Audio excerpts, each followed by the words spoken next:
1. A man is telephoning his local college about a course.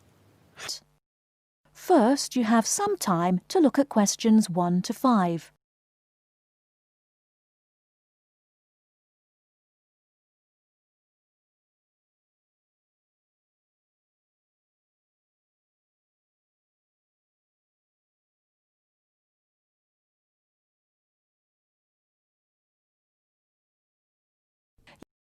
Good morning, City College. Oh, good morning. I'm phoning about the photography course that you run. Well, actually, there are 3 courses. It depends on your level. One course is for beginners. The second is for people with a little experience. We call that the intermediate course. And the third is an advanced course for people who already know quite a lot about the subject. Oh, I see. Well, I'm quite a keen photographer, but at the moment it's just a hobby. I want to learn more so that I might be able to do some work professionally at some time. I think the intermediate course would be a bit easy for me. Perhaps the advanced course would be best. When does it start? The advanced course starts on September the 18th. OK, just let me note that down. The 18th of September. And how long does the course run for? It's a 12-week course, but there's a week off in the middle for half term. So you do 12 lessons over 13 weeks. So, what's the date that the course finishes? It finishes on the 14th of December. The 14th. OK. That's quite near Christmas, isn't it?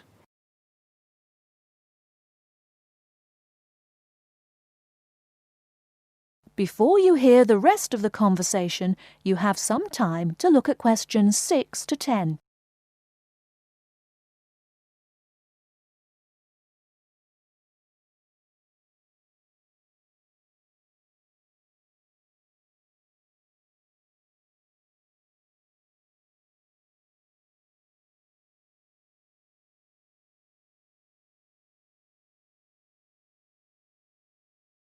Now listen and answer questions 6 to 10. Can you tell me how much the course costs? Yes, it's £96. 96. That's not too bad. That's paid in advance, and I'm afraid there's no refund if for any reason you can't complete the course. Yes, of course. That's fair. How many people are there usually in the class? I've heard the groups are quite small. Well, we can't say for sure, but there are usually between 6 and 10 people in a group. On the last advanced course, there were 7 participants. Oh, good. That sounds perfect. Can I enrol for the course now, on the phone? Yes, of course. I'll take your details now, and you can pay by card now or send us a cheque if you prefer.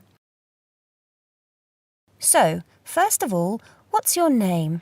It's Graham Merton. That's Merton. And your address? Flat 3, 109 Chelsea Court. That's in Oxford. OK. And how old are you? We like to know more or less the age of each group. I'm 28. OK, Graham. We'll send confirmation and some course information in the post. Now, how would you like to pay? I'll pay with my card now. OK, if you can... That is the end of part 1. You now have half a minute to check your answers.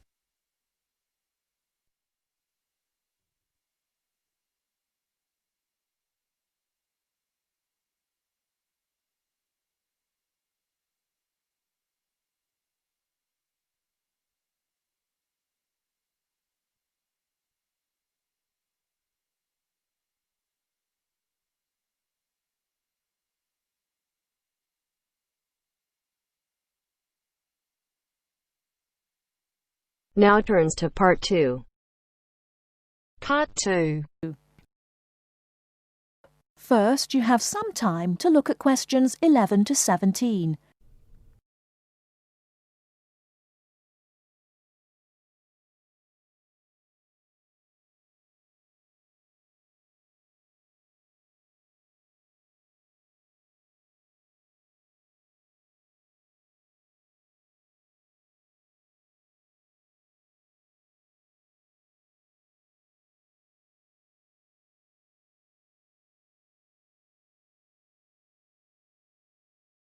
Now, listen carefully and answer questions 11 to 17.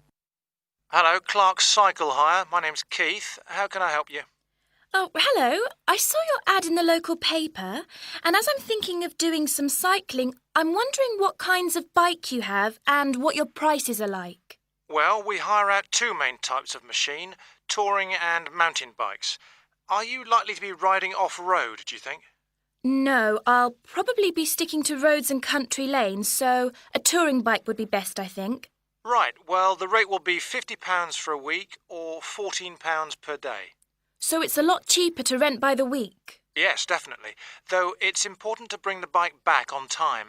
Otherwise, I'm afraid we have to charge a late return fee. And how much is that? For each additional hour, it's £1.25. So if you were a day late, it would cost another £30. Yes, that's right. I'd make sure I didn't do that then. I should also point out there's a deposit which you get back when you return the bicycle. In good condition, of course. On touring models, it's £60. Is there anything else I'd have to pay? No, that's it. Though if you're planning to ride fairly long distances, you might like to have one or two accessories. Such as? Well, for another £5, we can supply lightweight bags, either panniers or the handlebar sort.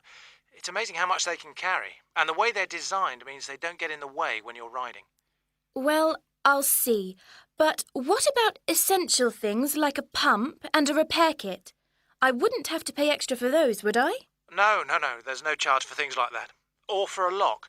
It's a good strong one too. Just make sure you don't lose the key. That reminds me, what about insurance? What happens if someone steals the bike, in spite of the wonderful lock? Didn't I mention that? Oh, I should have told you that's included in the rental too. And it covers everything, does it? It covers you against theft of the bike, yes, as long as it's securely locked at the time. You'd have to pay part of any individual claim, though. How much? If the bike was stolen and not recovered, you'd be liable for the first £100. So if I do go ahead and rent one, how do I pay? By cheque or would it have to be cash? Neither, I'm afraid. We can only accept credit card bookings. Otherwise, we'd have to ask our customers for the full value of the machine as a deposit. I've got a Visa in my name. Would that be okay? Sure. Before you hear the rest of the talk, you have some time to look at questions 18 to 20.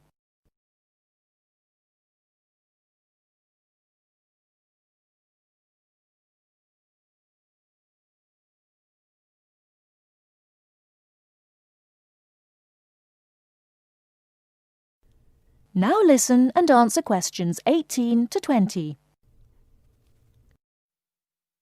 So if I want to have a look at the bikes, how do I find you? I live near the university, by the way. Right. First you take Woods Road as far as the main police station. I know it. It's right next to the park. Yes, that's it. And after the police station, there's a turning to the right called Oak Street. At the big supermarket. No, it's before then. It's actually between the police station and a garage on the other side. OK. So, you go down Oak Street until you reach the health centre on the right. If you get to a pub called the Maple Leaf, you've gone too far, all right? Yes, I've got that. Now, opposite the health centre there's a pharmacy, and we're just behind that. OK, fine. I'll try to call over sometime tomorrow. Great. See you then. Bye. That is the end of part 2. You now have half a minute to check your answers.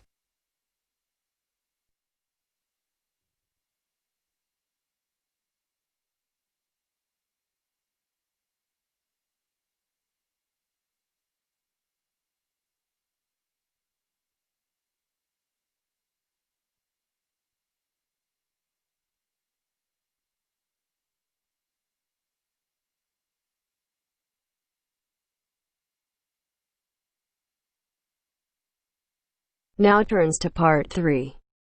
Part 3. You will hear two students and their tutor discussing a wildlife presentation. First, you will have some time to look at questions 21 to 26.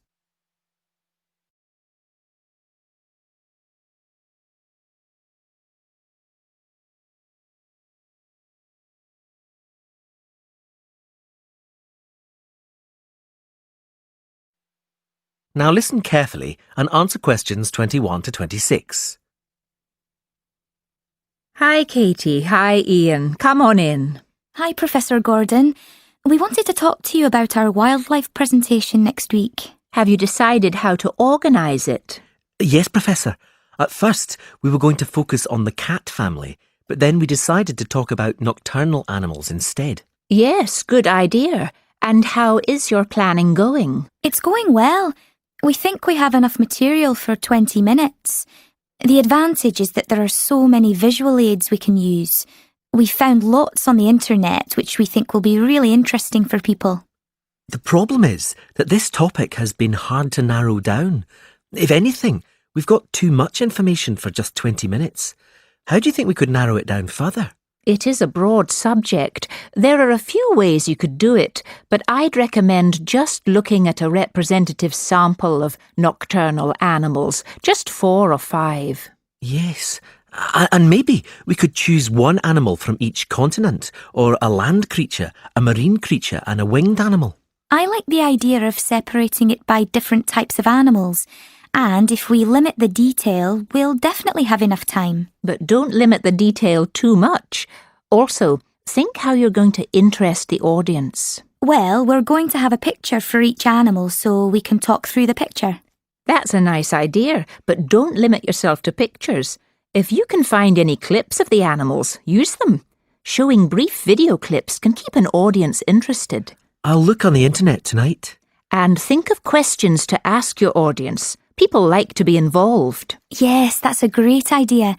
Anyway, Professor, we've been practicing our presentation and we'd like to show you a small section. Is that okay? Well, we just have a couple of minutes left, but go ahead. Before you hear the rest of the conversation, you have some time to look at questions 27 to 30.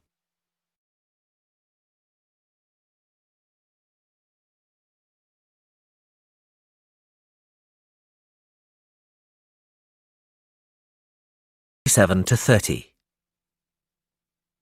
Well, we were thinking of presenting each animal with a picture and describing their physical characteristics. OK, but not in too much detail. That's just background information.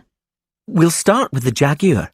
I'll introduce it by saying that the jaguar is a nocturnal animal and the only species of the genus Panthera to be found in the Americas. Like any cat, it has whiskers and it can move quickly. Its spine has great movement, meaning a jaguar can take long strides, sometimes up to 5.5 meters. This can make it a deadly predator, as you can imagine. Moving on to the fur, its fur is quite distinct. The markings are like black donut-shaped spots on its otherwise yellow fur. People often confuse them with a leopard for this reason. Now, the tail is interesting. Although people think that the tail has stripes on it, the fur on the tail actually is similar to the body, with black circles around the lower section. The jaguar is generally a creature to be feared. Oh yes, I should have mentioned this earlier. Sorry, like most cats, it has sharp, retractable claws. Yes, that's fine, but be careful. The jaguar is usually thought of as nocturnal, but strictly speaking, it's crepuscular. In other words, most active between dusk and dawn. But as long as you mention this, you can put it under the umbrella of nocturnal. Is that all? Yes, I think so. Thanks, Professor. That is the end of part 3. You now have half a minute to check your answers.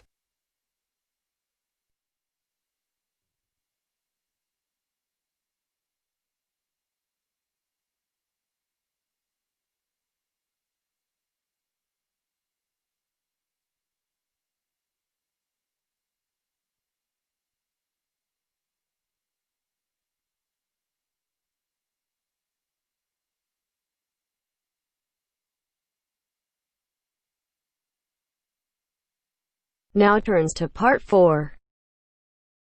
Part 4. You will hear a man talking on the radio about dogs which help people with their work. First, you have some time to look at questions 31 to 40.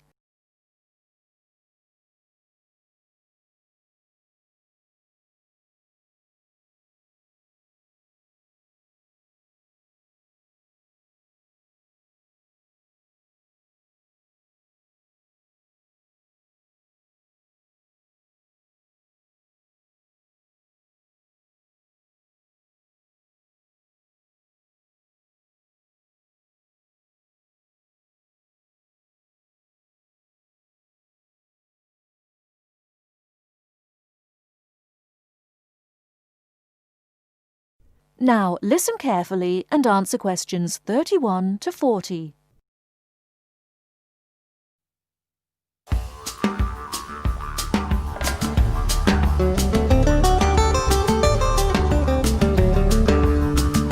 Welcome to this week's edition of Countrywide. And today, we're taking a look at a number of different breeds of working dogs. And here to report on the dogs with jobs is Kevin Thornhill. Thanks, Joanne. Well, yes, dogs with jobs is the subject of today's program. Dogs have earned themselves a reputation over the centuries for being extremely loyal. And here's a little story which illustrates just how loyal they are. Just outside the country town of Gundagai in Australia is a statue built to commemorate a dog. A dog which sat waiting for his owner to return to the spot where he'd left him. Well, the story, which was immortalised in a song, has it that the poor dog died waiting for his master, 5 miles from Gundagai, which is where they built the statue. Now that's what I call loyalty. Well, because of their loyalty and also their ability to learn practical skills, dogs can be trained to do a number of very valuable jobs. Perhaps the most well-known of working dogs is the Border Collie sheepdog. Sheepdogs which work in unison with their masters need to be smart and obedient, with a natural ability to herd sheep. Some farmers say that their dogs are so smart that they not only herd sheep, they can count them too. Another much-loved working dog is the guide dog, trained to work with the blind. Guide dogs, usually Labradors, need to be confident enough to lead their owner through traffic and crowds, but they must also be of a gentle nature. It costs a great deal of money to train a dog for this very valuable work, but the guide dog associations in the UK, America and Australia receive no government assistance, so all the money comes from donations. Another common breed of work dog is the German Shepherd. German Shepherds make excellent guard dogs and are also very appropriate as search and rescue dogs, working in disaster zones after earthquakes and avalanches. These dogs must be tough and courageous to cope with the arduous conditions of their work, and so that they can be sent anywhere in the world to assist in disaster relief operations, effective dogs and their trainers are now listed on an international database. When you arrive at an airport here, you may be greeted in the baggage hall by a detector dog, wearing a little red coat bearing the words "Quarantine." These dogs are trained to sniff out fresh fruit as well as meat and even live animals hidden in people's bags. In order to be effective, a good detector dog must have an enormous food drive. In other words, they must really love their food. At Sydney Airport, where there are 10 detector dogs working full-time, they stop about 80 people a month trying to bring illegal goods into the country. And according to their trainers, they very rarely get it wrong. Another famous working dog is the husky. Huskies, which originally came from Siberia, have been used for decades as a means of transport on snow, particularly in Antarctica where they have played an important role. Huskies are well adapted to harsh conditions and they enjoy working in a team.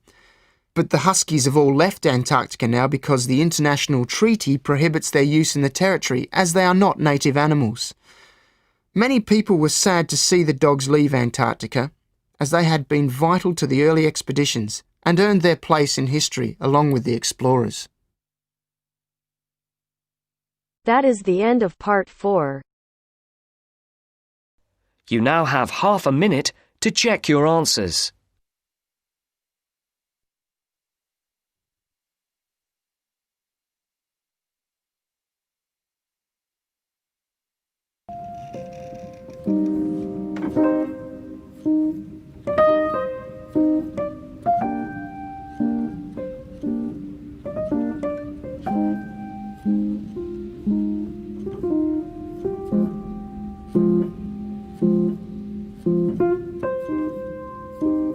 That is the end of the test.